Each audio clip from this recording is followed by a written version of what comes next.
Buenas, yo soy Mercedes Cruz Sandoval, la coordinadora de este programa que se llama La Historia Cultural de Cuba. En realidad es una serie.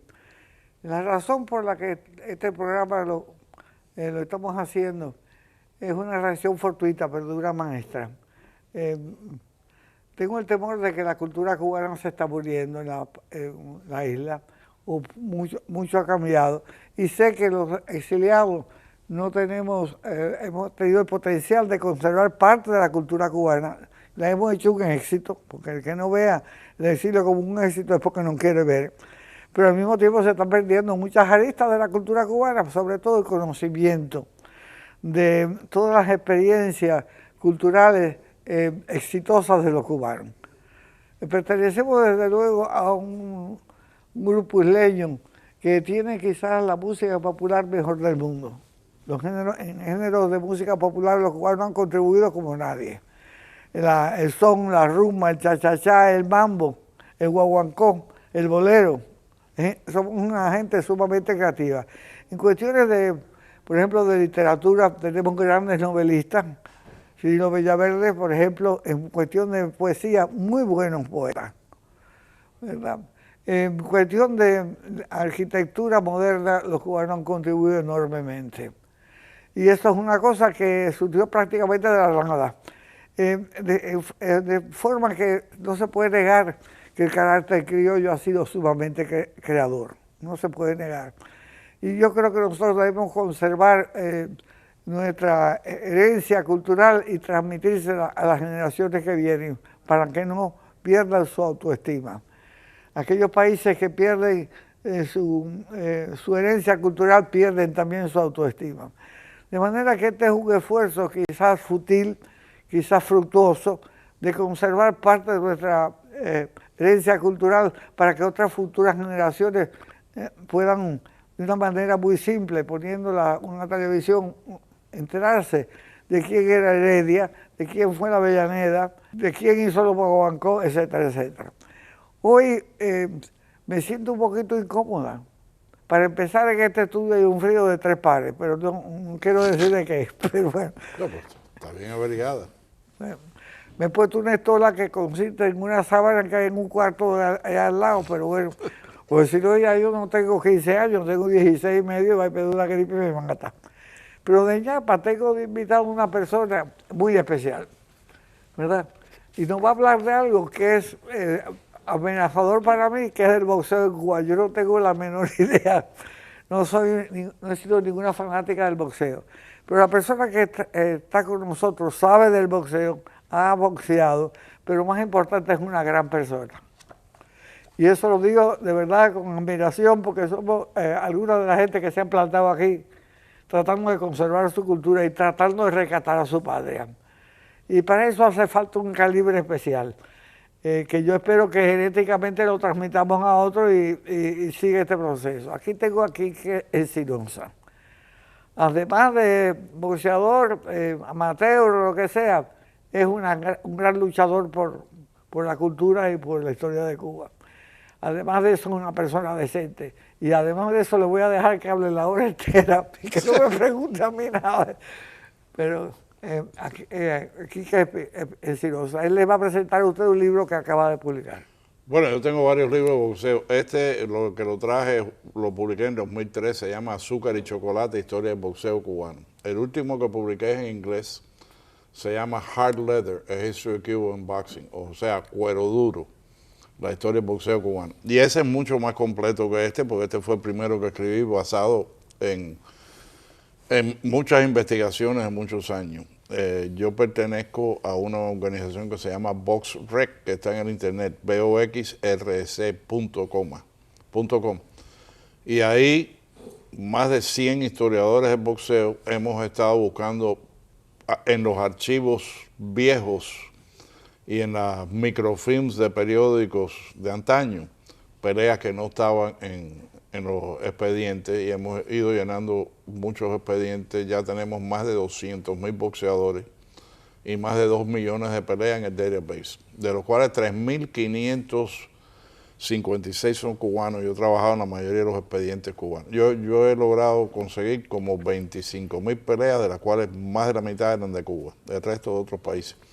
Pero el boxeo empieza en Cuba con su primer cronista, y es fuera de Cuba. Y el primer cronista del boxeo es José Martí. José Martí, en 1882, lo envían a Mississippi a ver una pelea a puño limpio. O sea, eso era antes del boxeo normal que existe hoy en día. Era un boxeo mucho más salvaje. Mucho más salvaje, incluso usaban en los zapatos esos que como lo que usan los jugadores de soccer, que tienen metal. Sí. Y con eso se pisaban y sangraban. Y se alaban pelos y se daban codazos y los rounds eran hasta que uno de los dos estuviera desmayado. Por ejemplo, la pelea de 1888 entre Sullivan y Kilrain duró 75 asaltos. En los cuales 75 asaltos. Sí, en los cuales Kilrain le partieron todas las costillas del cuerpo y no pudo seguir. Pues, o sea, y Martín no le gustaba ese tipo. Si tú me dices a mí que tú ibas a dar toda esta data, yo no vengo. No, pero espérate, es que ese era el boxeo incivilizado. Después viene el boxeo ya civilizado, con guantes, con un referí, con toda una serie de reglas. Y a Martí le chocó. Pero aún así, lo que escribe Martí fue brillante. Es una obra maestra. Y te voy a leer un pedacito nada más. Y dice, ya en el lugar de la pelea, que fue la ciudad de Mississippi, estaban llenos de gente los alrededores del sitio elegido para el circo. Y a horcajadas los hombres en los árboles, y repletos de curiosos los balcones, y almenados espectadores los techos de las casas. Vació el tren su carga, y a la par que los hayanes se dieron las manos y ponían a hervir la sangre que iba a correr abundosa a los golpes, encuclillados en el suelo contaban los segundos, los dineros que se habían apostado a los dos hombres. En otra parte, hablando de la pelea, dice, el que es entre Sullivan y Paddy Ryan, fue cuando Sullivan ganó el campeonato a puño limpio. Dice, a poco ruedan por tierra, llévanos a su rincón y báñales los miembros con menjurgues. Envístense de nuevo, sacúdense sobre el cráneo golpes de masa, suenan los cráneos como yunque herido, mancha la sangre a las ropas de Ryan que cae de rodillas, álzase Ryan tambaleando, le embiste Sullivan riendo, 9 veces se atacan, 9 veces se hieren, ya se arrastra el gigante, ya no le sustentan en pie sus zapatos espigados, ya cae exánime de un golpe en el cuello y al verlo sin sentido echa al aire su esponja en señal de derrota a su segundo. ¿Qué clase de prosa? ¿Okay? Y por cierto, Martí, a pesar de que no le gustaba el boxeo y fue crítico y escribió ese pedazo brillante, después él tuvo una cierta fascinación con Sullivan, porque él escribió sobre Sullivan varias veces. Lo llamó una bestia bípeda, un primitivo salvaje, un hombre de las cavernas, todo ese tipo de...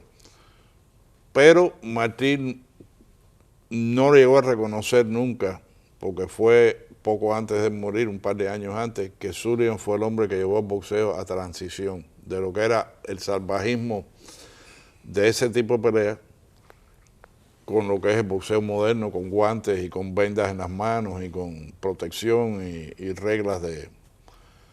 Y en ese aspecto, Sullivan fue importante. Ahora, el primer boxeador cubano que yo he logrado encontrar en la historia fue un tío abuelo de Antonio Guiteras. Oye, eso. ¿Okay?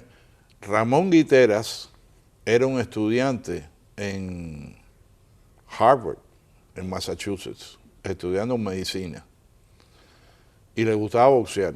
Y hay artículos que hablan de él, de los 1880, que dicen que era el mejor boxeador amateur en todos los Estados Unidos. Se le acredita que él peleó en 1888 una pelea tabla amateur con John L. Sullivan, pero eso nunca se ha probado. Eso es algo que dice la familia, pero no sé si será verdad. Entonces, el primer boxeador cubano profesional, y en realidad yo me dedico a los profesionales, no a los amateurs tanto, fue cuando viene el exilio. Fíjate la política como juega en toda la cultura. Cuando vienen los exilios... La cultura nuestra. La cultura nuestra, sí. Cuando viene el exilio, había un boxeador en Brooklyn, Eugenio García, que se llamaba Eugene García, que es el primer boxeador cubano que yo conozco. y fue muy bueno, peleó con hombres de mucha calidad y era muy conocido. Es más, peleó con Terry McGowan, que era la superestrella de su época. Perdió, pero era un individuo que tenía cierto auge. También hubo otro, Emilio García, que también fue el primero en pelear con uno que después llegó a campeón mundial. Pero había un impostor, ¿no? Había un negrito en Filadelfia que se llamaba Frank McLean. Y a Frank McLean, cuyo récord es muy incompleto, pero Frank McLean era un peso ligero y siendo negro en aquella época en el sur no dejaban pelear negros con blancos, ¿no? Y Frank McLean tenía oportunidad de pelear en el sur, pero estaba buscando la fórmula. Y entonces se mandó a hacer una bata que decía The Cuban Wonder, la maravilla cubana. Se aprendió 20 palabras en español y se hacía pasar por negro cubano. Entonces, en el sur sí lo dejaban pelear, porque no era un negro americano. Decía, ese es un extranjero, ese no es un... No, no es un negro americano, ese es un extranjero, ese puede pelear con el blanco. Y así el hombre de Cuban Wonder, la maravilla cubana. Lo que me maravilla a mí son algunos datos que tú estás dando que son interesantes. En primer lugar, la versatilidad de Martí. Enorme. Un hombre que por lo mismo te escribía sobre Darwin que sobre Carlos Marx, que una cultura increíble. Y una manera de ver el mundo siempre amplia, dinámica. La otra cuestión es cuando usaste la palabra exilio. Tú has conocido exiliados americanos, ¿no? Este es un país donde funciona la democracia porque tienen una cultura democrática, tiene que ser. Porque tú nunca oyes de ningún importante individuo de los Estados Unidos que se haya tenido que ir para ningún lado. Nunca. Bueno, nada más que cuando la guerra civil hubo sureños que se fueron para México y eso, pero eso sí. fue después de la guerra civil. Exacto.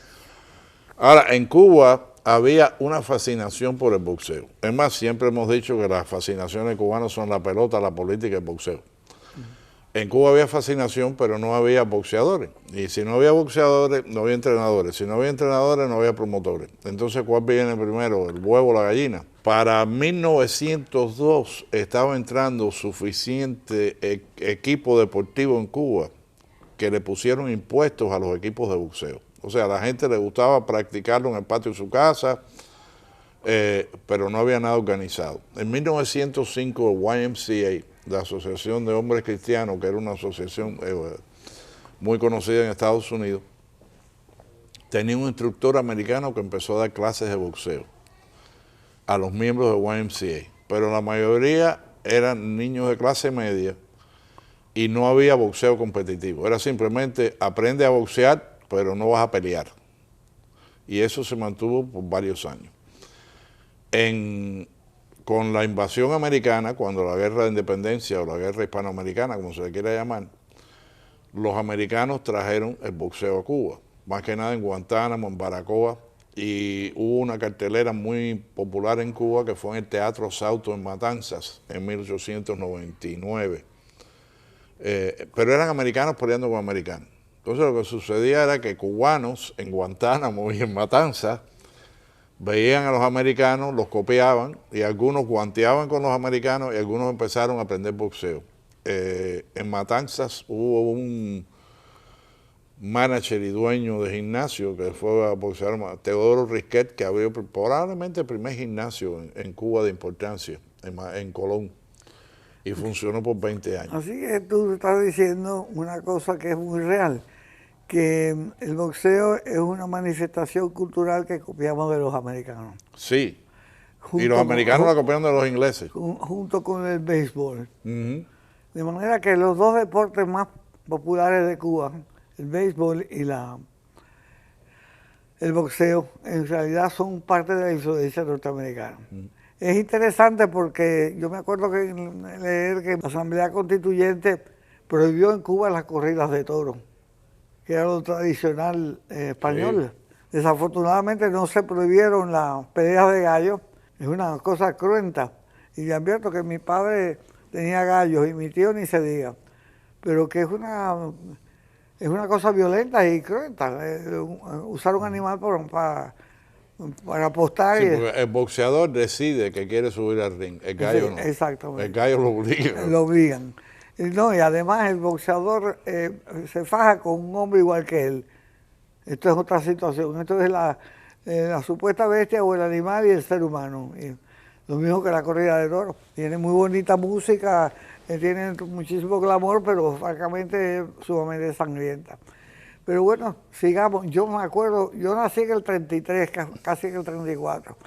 Y en mi época, que de lo único que se hablaba era de Kid Chocolate. Sí, Que yo creo que, vamos a llegar a él, vamos a llegar a él. Pero primero, el boxeo verdaderamente empieza en Cuba en 1910.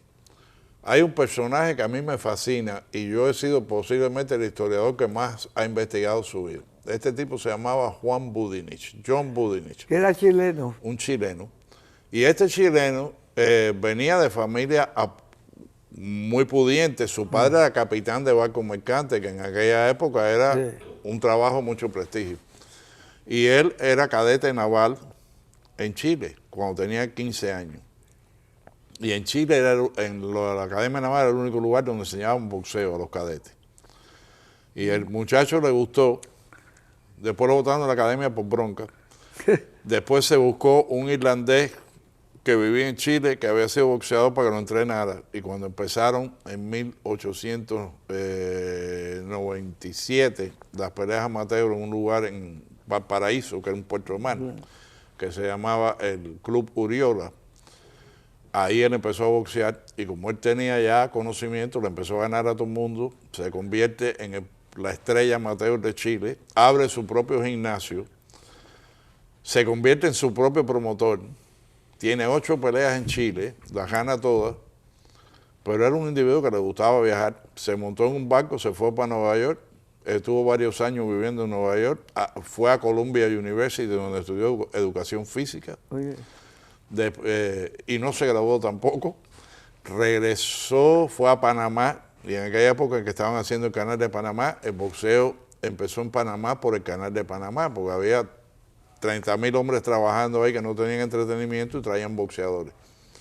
Y entonces ahí él pelea también, y después en 1910 él cae en Cuba, y se da cuenta que hay hambre de boxeo en Cuba, pero no hay nada, en realidad.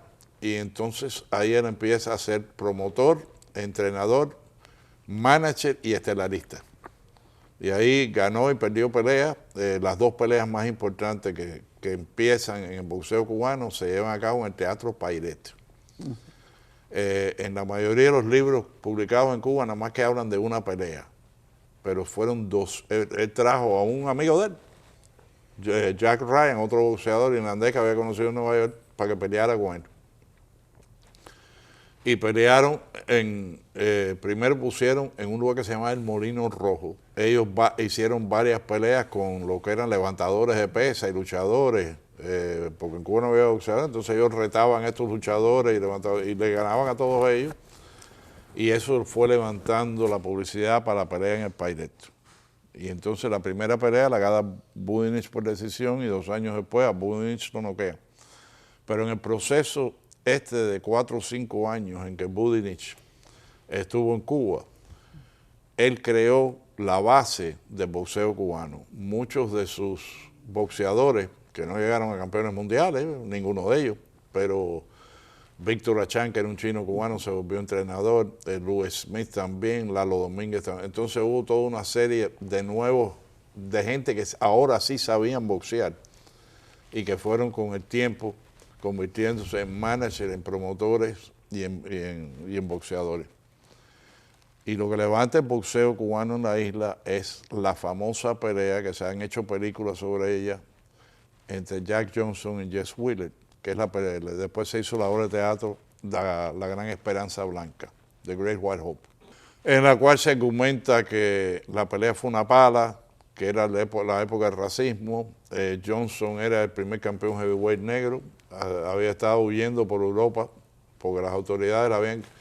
En Estados Unidos en esa época, en la segregación, le inventaron una ley, el Mann Act, que era un delito transportar a una prostituta a través de líneas estatales para cometer actos sexuales. Y a él se le hicieron retroactivas. Y entonces el hombre, por lo querían meter preso, porque Johnson era un individuo muy insolente, Era un individuo muy orgulloso y era un campeón invencible en su época. Y entonces cuando él llega a Cuba, después de cuando la Primera Guerra Mundial empezó en Europa, va para México, para Cuba. Y ahí supuestamente le ofrecen, según dijo él, le ofrecen que si él se rinde ante la gran esperanza blanca, Jess Wheeler, lo dejan regresar a Estados Unidos. Esto fue algo que él dijo después que perdió la pelea. Y lo dijo porque él no podía admitir que alguien que era más mediocre que él, porque Wheeler era mucho inferior a él, pero Wheeler era un individuo que medía 6'6", pesaba 260, estaba en una condición física formidable, se entrenó en La Habana en un ring en el patio del hotel bajo el sol para acostumbrarse al calor del sol, en una pelea pactada a 45 asaltos, 45 rounds de 3 minutos en el Oriental Racetrack en abril de 1915. Calma. Estamos diciéndole a la audiencia de que el boxeo viene a Cuba por influencia norteamericana.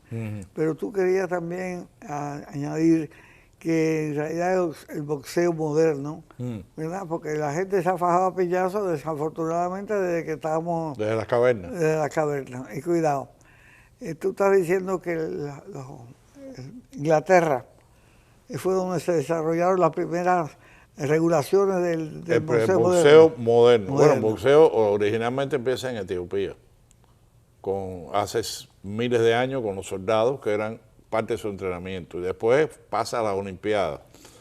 Y después los gladiadores romanos utilizaban lo que se llamaba el cestus, que era toda una serie de cintas de cuero con piedra. En una pelea esa, con 2 piñazos, ya mataba al contrincante.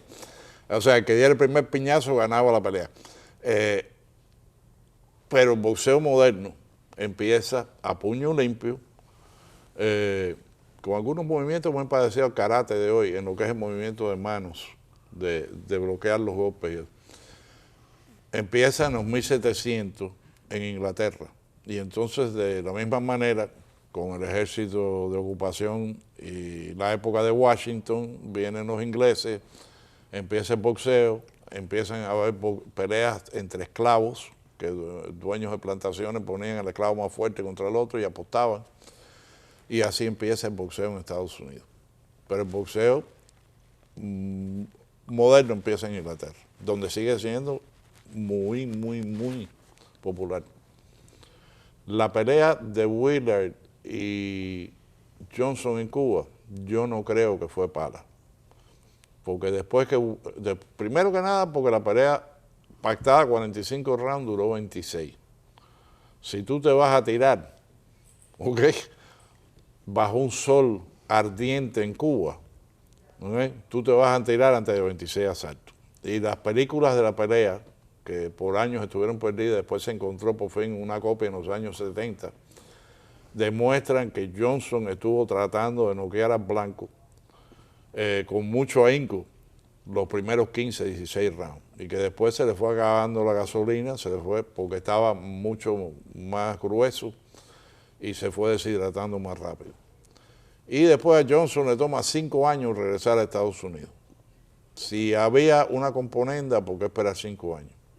Así que, pero eso levantó, entonces Cuba se vuelve en el lugar donde hubo una pelea de campeonato mundial heavyweight, y ahí entonces empieza verdaderamente fuerte el boxeo cubano. Entonces, una cosa que... A una comisión que se crea en 1921, una comisión de boxeo.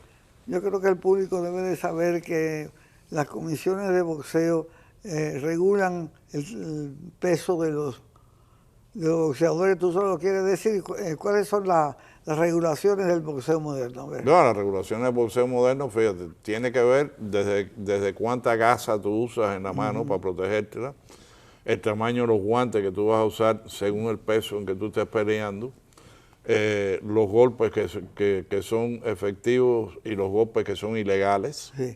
Pero cuando dijiste del peso del contrincante, ¿cómo se clasifican a los contrincantes? Bueno, por lo general, al principio eran básicamente 3 divisiones, la ligera, la mediana y la completa. Okay. Pero con los años se ha ido desarrollando divisiones, entonces están desde un peso mosca que pesa 112 libras hasta un heavyweight que pesa más de 200. ¿Okay? En mi época yo era un semicompleto y después me convertí en un sobrepesado. Vámonos a comentar sobre eso, ¿ok? Ok. Pero así que habían más que nada 3 categorías. Bueno, no, en realidad llegaron a ver, en su mejor época llegaron a ver como 11 categorías. 11 categorías. Ok. Bueno, yo eso que no estaba muy lucha de esa. Entre paréntesis, yo me acuerdo que, como tú dices, que en Cuba era un deporte muy popular y que los hombres hablaban mucho de eso. Yo de niña me crié en Baracoa Oriente y me llamaba la atención, cosas que a otra gente no le llamaban la atención. Estaba el parque con la iglesia. En los domingos las mujeres iban a misa, mayoritariamente casi todos los hombres se quedaban afuera. Y como yo he sido muy curiosa, jugando los patines allí, porque los hombres se quedaban afuera hablando de cosas importantes. Bueno, yo quería saber lo que eran las cosas importantes. Las cosas importantes en Paracoa era hablar de boxeo. Claro. O sea, boxeo, pelota o política. Exactamente. El trío de conversaciones importantes de los hombres cubanos, que lo cohibían de ir a la iglesia, ¿verdad? Pero me parece una lista cultural que, por ejemplo, aquí no hubiera sido aceptada. Bueno, entonces este señor chileno es el que empieza, en realidad, sí. Él echa a rodar la pelota con las 2 peleas en el Pairé, después viene la pelea de Willer Johnson y después ya empiezan en todos lados de Cuba a ver boxeo. En 1921 se crea una comisión de boxeo. Para 1925-26, el primer cubano es considerado para una pelea de campeonato, que es Cirilín Olano. Bueno, pero la comisión de boxeo, ¿qué es lo que reguló? Regulaba todo, regulaba los pesajes, los exámenes médicos. Sí. Creaba campeonatos nacionales y locales, sí, eso es muy importante. Legalizaba los campeonatos a nivel. Exactamente.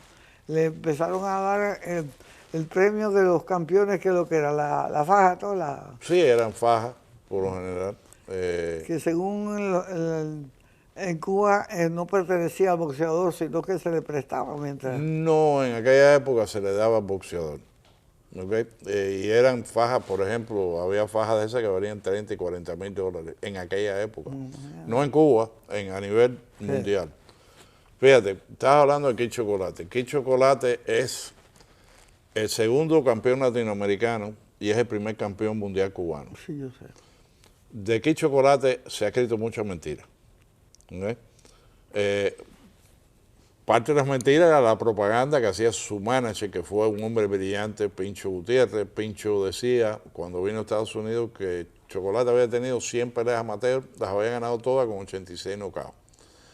Y eso se repitió tantas veces que salió publicado en muchos libros. En realidad, en aquella época en Cuba, los periódicos como La Noche y el Diario de la Marina eran los que auspiciaban las peleas amateur. Y siempre reportaban todas las peleas amateur.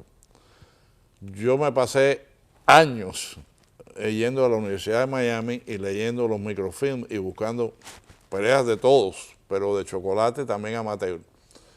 Yo llegué a la conclusión de que Chocolate no tuvo más de 21 peleas.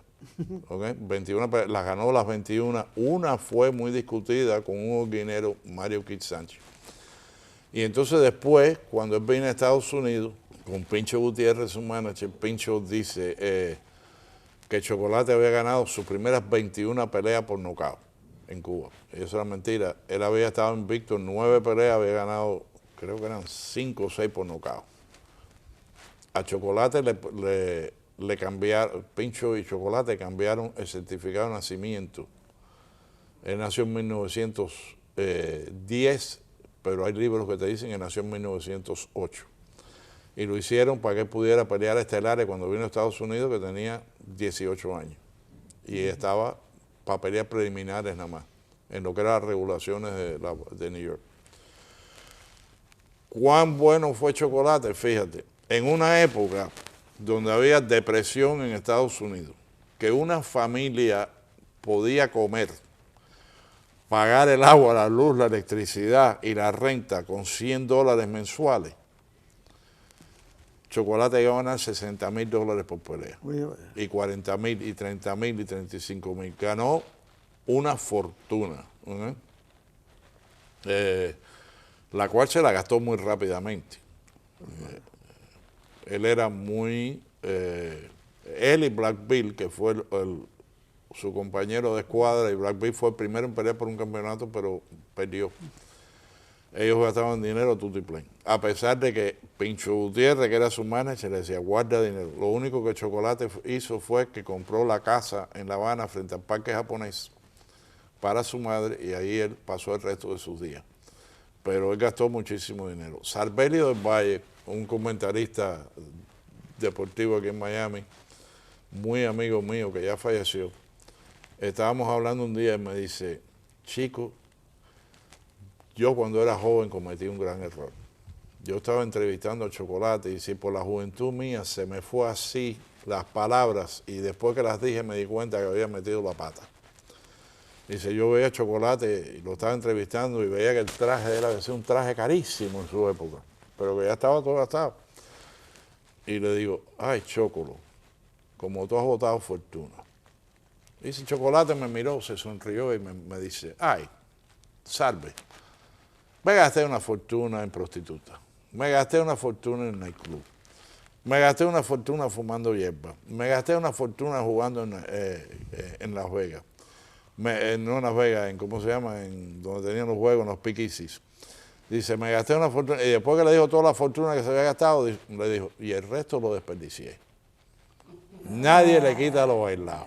¿Okay? Y ese era Chocolate. Eligio Sardiñas Montalvo. sí. ¿De dónde era él? Del Cerro. ¿Del Cerro? Yeah. Y tenía un hermano que boxeaba también, que le decían Knockout Chocolate, pero Knockout Chocolate nada más que tuvo 1 o 2 peleas y ya. Así que, y ya con Chocolate... Pero él fue campeón mundial de... Sí, él fue campeón mundial. ¿De qué categoría? En los juniors ligeros y en los plumas. Y es un digo, pero fíjate, lo que es un buen manager, porque Pincho Gutiérrez, que adoraba Chocolate y siempre se pasaba la vida tratando de que el hombre guardara dinero y perdiera dinero, él se dio cuenta que la vida que Chocolate llevaba, ya Chocolate estaba físicamente liquidado para los 23 años. Oye, Porque era beber y nightclub y me voy a París y voy a salir con Gardel, ¿no? Y vamos a los prostíbulos. ¿Okay? Entonces él sabía que si él retiraba a Chocolate, que si él rompía el contrato, Chocolate se iba a ir con otro y lo iban a tirar en la candela profunda. Él se pasa los últimos 5 años en la carrera de Chocolate poniendo Chocolate a otro nivel. Ya envejecer en Madison Square Garden contra fulanito, era el Richwood Grove en Newark, New Jersey, contra alguien que Chocolate le podía ganar. Y así él llevó su carrera. Pincho Gutiérrez fue un tipo súper decente. Él tuvo muchísimos boxeadores. En los años 60, cuando empieza la revolución, una de las cosas que hacía la revolución era sacar los artículos. Los managers delincuentes y cómo los promotores explotan la explotación del hombre por el hombre. Y llamaron a Luis Galvani.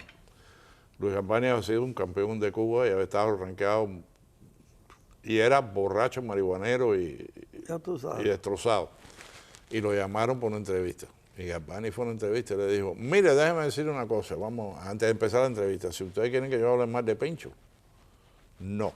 Se pasó la vida de él diciéndome que no botara mi dinero, que no me gastara mi dinero, y la culpa de ser un es mía, no de él. Y nunca le publicaron la entrevista a Galvani. Pero en Cuba había muy buenos managers, y en Cuba la comisión de boxeo era muy limpia. Y por eso Cuba dio grandes boxeadores. Hemos tenido, fíjate, incluso con 60 años sin boxeo profesional en Cuba, tenemos 17 campeones mundiales. En realidad, 16 nacidos en Cuba y 1 nacido fuera. Peter Quillen. ¿Y es campeón mundial? Fue campeón mundial hasta hace un par de años. Peter Quillen. El padre era Marielito. Y entonces, él usaba el nombre de Kid Chocolate. Y se ponía una bandera cubana en los pantalones. Muy orgulloso de su... Chicos, yo me acuerdo también de Kid Gavilán. Sí, Gavilán murió aquí en el exilio. Sí, yo sé. Era un individuo brillante en su estilo de pelear. y una quijada de acero. En 150 y pico peleas nunca lo noquearon. Es más, nada más que lo tumbó Carmen Basilio, Carlos Malacara y Ike Williams. Fueron los 3 tipos que lo tumbaron ahí. Y nunca lo noquearon. Oye, para 150 y pico peleas y que no te noqueen. Pero él era muy, muy bueno. Y se vino para acá en ese sentido. ¿De qué fue campeón, Gavilán? Welter. Los cubanos han llevado a cabo, más que nada en la división welter, donde se han destacado mucho, que 147 libras. Háblame un poquito de uno que se llamaba Mantequilla, que no me acuerdo. Mantequilla Nápoles en estos momentos se está comiendo un cable. Mantequilla Nápoles es el campeón cubano mundial que más pelea de campeonato ha tenido, 17. Boxeador técnico muy bueno, se cortaba muy fácil.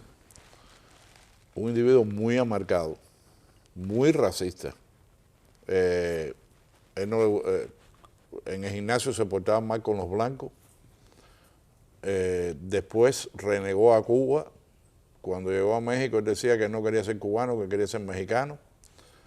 Y también es otro que gastó dinero increíblemente, y ahora lo último que supe de él es que está viviendo en un gimnasio en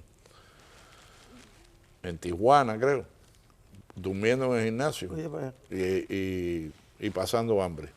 ¿tú crees que el hecho de que derrochen su dinero tiene que ver con su extracción social o tiene que ver con la vida violenta con que tienen que ganarse la vida? Fíjate, en algunos casos, yo creo que es más prevalente en los latinos que entre los otros. ¿Okay? Eso es importante. Pero hay también, mira, eso es, la gente, todo el mundo se acuerda del tipo que tuvo el problema. El que botó el dinero y cayó preso y tuvo escándalo, ese siempre la gente se acuerda. Pero el que hizo dinero y lo invirtió bien, mira, Johnny Sarduy, que fue peso mosca y peso gallo en los años 50, y después fue veterano de la Brigada 2506.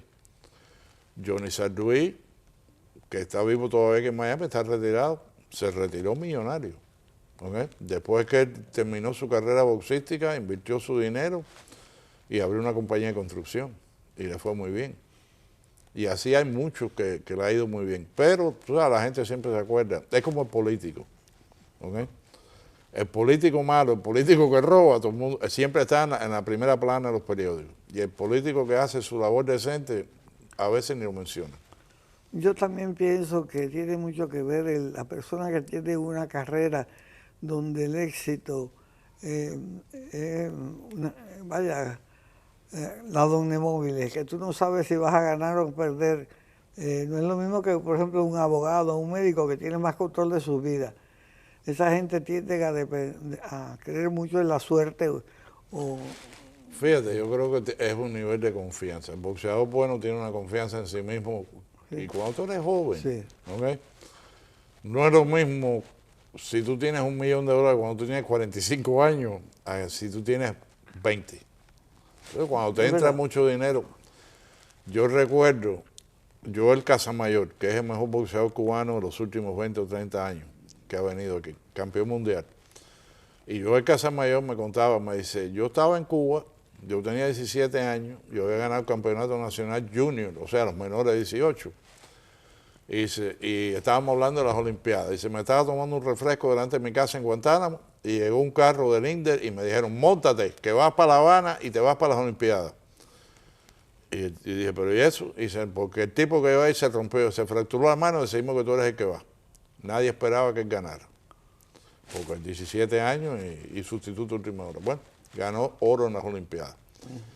Cuando tú ganas las Olimpiadas hoy en día, en cualquier deporte, te dan un cheque de $20,000 o 25, ¿no? creo $20,000. Bueno, me dice Casamayor, ganó medalla de oro, me la pusieron y dice, después me dan un cheque. Dice, yo soy de Guantánamo, yo crecí en la revolución, yo nunca había visto un cheque ni un money order en mi vida, y de pronto veo aquel pedazo de papel con todo eso cero. Se lo di a Zagarra, el jefe entrenador, y Zagarra me dijo, yo te voy a dar tu porcentaje y voy a distribuir esto. Bueno, voy a tener dinero cuando regrese a Guantánamo. Dice, en Guantánamo le tiraron una fiesta inmensa, todo el pueblo ahí en Guantánamo aplaudiéndolo. Dice, se agarra, le da un sobre. $300. ¿Ok? De 20,000. Y entonces se agarra y le dice, y afuera te espera una sorpresa. Y él pensó, me van a dar un Lada como a Stevenson o a Juan Torena. Candela, voy a coger.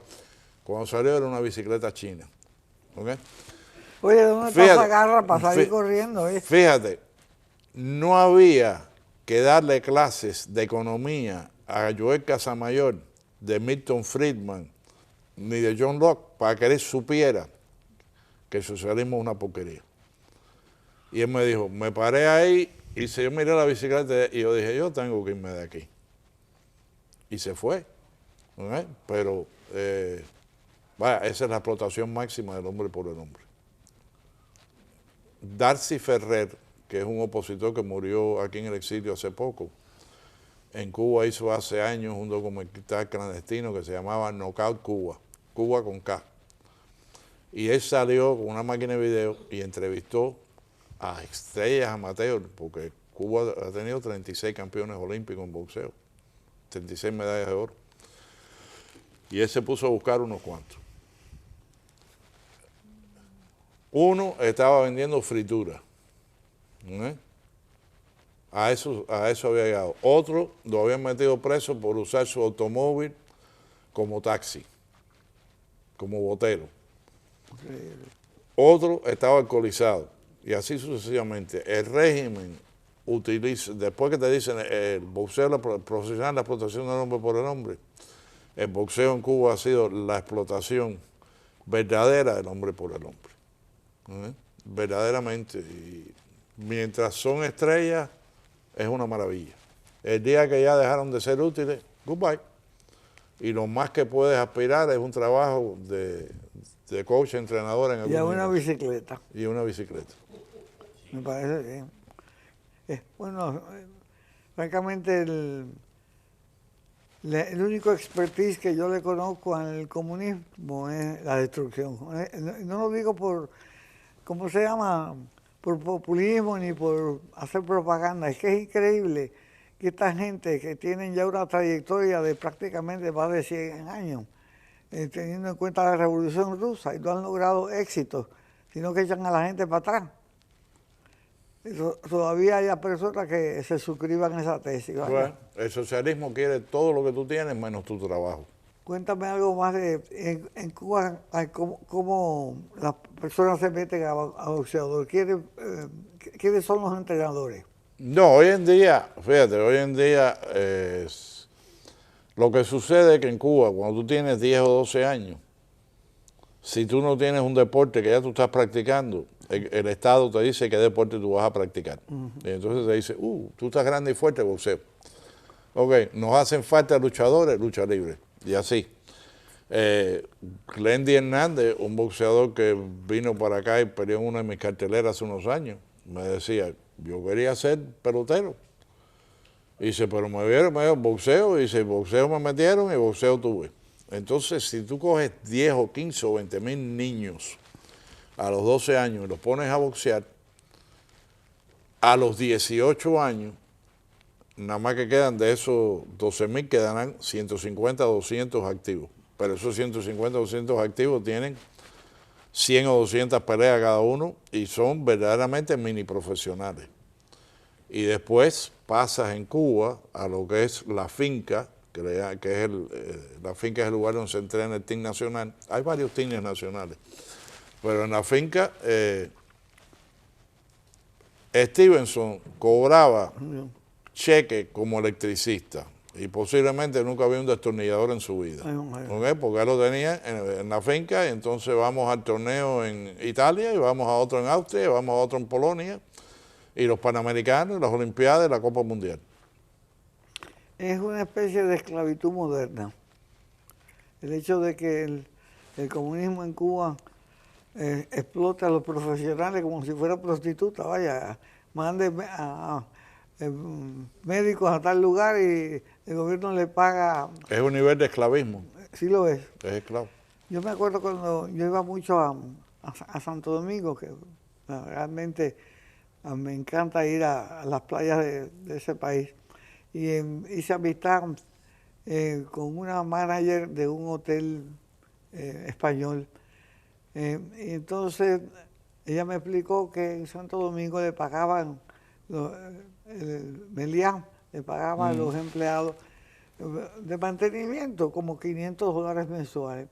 Y de esos 500 se quedaban con 100 porque le daban alojamiento y comida. Lo que hacía que el trabajador se quedaba con 400 pesos prácticamente ahorrados. Dice, y en Cuba es igual, señora, pero es que no se le puede dar al trabajador, se le da al gobierno. $500 por cada persona que limpia un cuarto. Y esa persona lo que le dan allí es una miseria.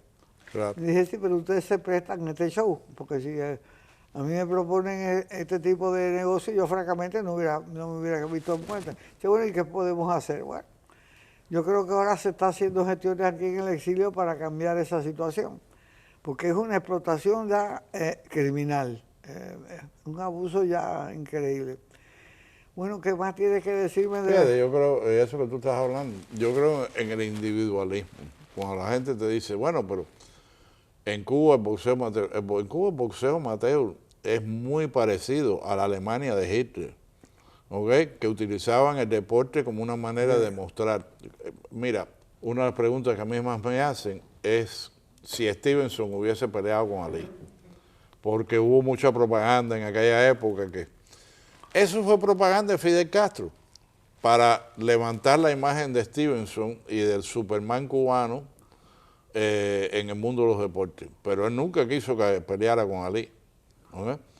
Y los promotores que trataron de llevarlo a cabo les dieron frío enseguida.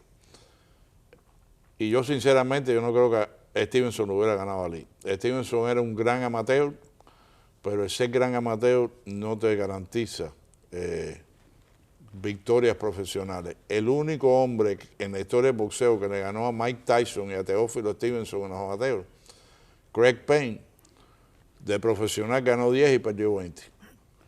¿Y Stevenson, más o menos en qué época es que...? Bueno, Stevenson va de 72 al principio de los 80, él gana 3 olimpiadas consecutivas, es el segundo hombre en el boxeo en ganar 3 olimpiadas. El primero fue un húngaro, László Papp. Es posible que sea descendiente de jamaiquinos llegados a Cuba en época de Benocal. Y a él le sigue después Ángel Sabón, que también ganó 3 olimpiadas como heavyweight, y Sabón lo metieron preso en Cuba recientemente por pedofilia. Bueno, ven acá, ¿hay algunas figuras más que quisiéramos destacar? Bueno, fíjate, yo creo que la favorita mía era Luis Manuel Rodríguez, que lo conocí muy bien. Luis Manuel Rodríguez fue campeón welter y le decían el feo, porque tenía la nariz ñata. Sí. Y un negro camagüeyano que vivió en Mantilla por muchos años y fue campeón mundial, pero un campeón mundial ganó 113 de 120 peleas profesionales y peleó con grandes campeones. Y era un individuo de un gran sentido del humor. Y él tuvo más de 50 knockouts, pero él pegaba porque pegaba con mucha velocidad y mucha puntería, no porque pegara muy duro. Y en una cartelera aquí en Miami, el comentarista del Canal 10, Club Mosher, dijo, estas peleas el viernes van a durar la distancia porque Luis Manuel no pega y Carl Howard nunca lo han noqueado en 17 combates. Luis Manuel acomodó al tipo delante del periodista, lo noqueó y cuando el hombre cayó, Luis Manuel se viró, miró y le dijo, ¿y quién lo noqueó? El referí. Pues con esto vamos a terminar este programa muy interesante. Les prometo que para el próximo... Y te traigo un libro mío y es firmado hacia la campeona de la cultura. No me hagas llorar que ya yo estoy hecho una vieja, bueno, carrancla. Yo le prometo a la audiencia que para el próximo programa voy a traer un abriguito porque no quiero poner de moda una sábana vieja como una estola, ¿verdad? Y nada, muchas gracias por la atención prestada. Acuérdense de que hay que conservar la cultura para conservar la autoestima. Y que ser etnocéntrico no quiere decir que sea uno agresivo contra otras culturas. Lo contrario, mientras más tú quieres tu cultura, más puedes apreciar las culturas de otros. Así que hasta la próxima. Muchas gracias. Yo soy Mercedes Cross Sandoval. Gracias. Gracias, Quique. Un placer.